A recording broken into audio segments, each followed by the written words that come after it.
రామూర్తి గారు కూడా దాన్ని సపోర్ట్ చేస్తున్నారు. నిజంగానే మరి కాంగ్రెస్ పార్టీలో అంతర్గత కలహాలతోని మరి పార్లమెంట్ ఎన్నికల తర్వాత ప్రభుత్వానికి ముప్పు ఏర్పడబోతుందా?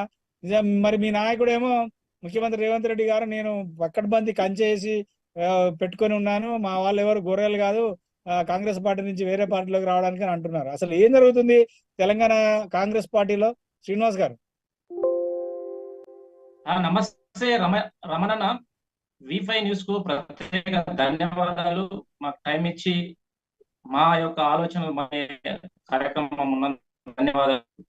ఇప్పుడు మాట్లాడారు ఇంతకుముందు నుంచి అంటే కొంచెం మాట్లాడాడు. ఓకే, అయితే వీళ్ళకి ఏమైంది 10 అనుభవించింది విపరీత ఎక్కడో సంపాదించుకున్నారు. కేసీఆర్ గారికి అహంకార ధోరణితో 5 మాసాలు ఏమిట్లా వాళ్ళ ప్రభుత్వం ఏర్పడినప్పుడు ఇప్పుడే పుట్టిన పిల్ల ఏందండి అప్పుడేనండి విమర్శలు?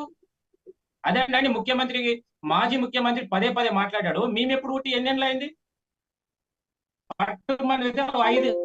అప్పుడే విమర్శల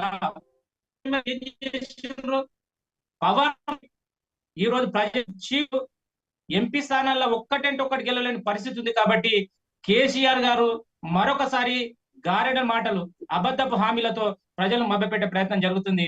ఒక సామెత అంట తెలంగాణలో, పచ్చకామెర్లు వచ్చినానికి మొత్తం ఎక్కడ చూసినా పచ్చ కనబడతంట. ఈ రోజు మేము సస్యశ్యామలంగా ఈ రోజు మా యొక్క ప్రభుత్వంలో గౌరవ ముఖ్యమంత్రి రేవంత్ రెడ్డి గారు అదే విధంగా మంత్రి మండలి సమిష్టి నిర్ణయాలతోని ఈ రోజు ఈ 40-45 రోజులు బ్రహ్మాండంగా అభివృద్ధి కార్యక్రమాలు తీసుకోవచ్చు. ప్రజా ప్రభుత్వంలో అనేక సంక్షేమ పనులు కావచ్చు అద్భుతంగా నిర్వహిస్తున్నాం.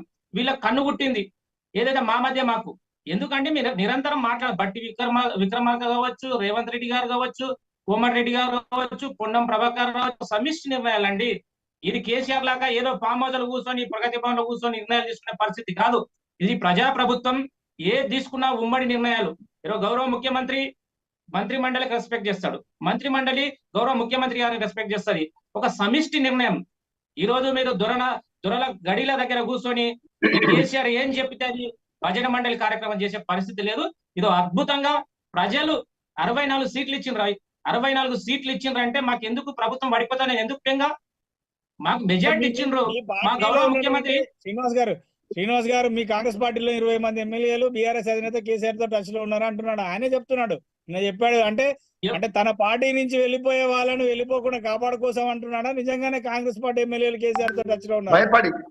రేవంత్ రెడ్డి రామమూర్తి గారు ఒక నిమిషం. ఎక్కడైనా భారతదేశ చరిత్రలో ఏ రాజకీయ పార్టీని ఎక్కడ తీసుకున్నా ప్రభుత్వంలో లేదా ప్రభుత్వం